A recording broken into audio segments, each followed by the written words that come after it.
Har du nogensinde overvejet, hvordan du sætter aftryk i verden? Hvordan dine fødder rammer jorden? Om du går meget helt luftigt og helt fint og næsten ikke rammer jorden? Eller om der faktisk kommer et aftryk,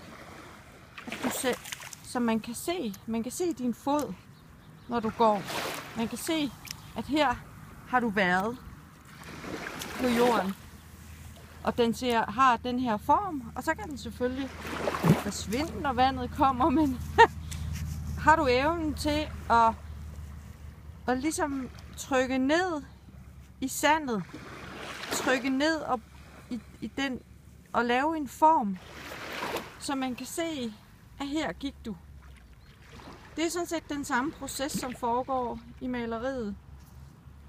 Du tager penslen, du tager nogle farver, du begynder at forme i farver og streg og form. Og du vil måske opdage, at for nogen vil det være sværere end andre at sætte det her aftryk. Nogle vil simpelthen skøjte hen over jordoverfladen og synes, det er så anstrengende. Det kræver så mange kræfter at presse foden ned, så du får det her aftryk. Det var så ikke så godt her i vandet. Men at det simpelthen, at dit jeg skal bruge så mange kræfter, for at man overhovedet kan se, at du har stået på den her jordklode.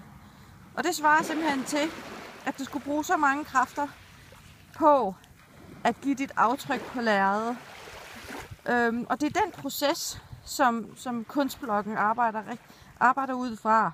Det er at gøre det tydeligt, at her har du gået.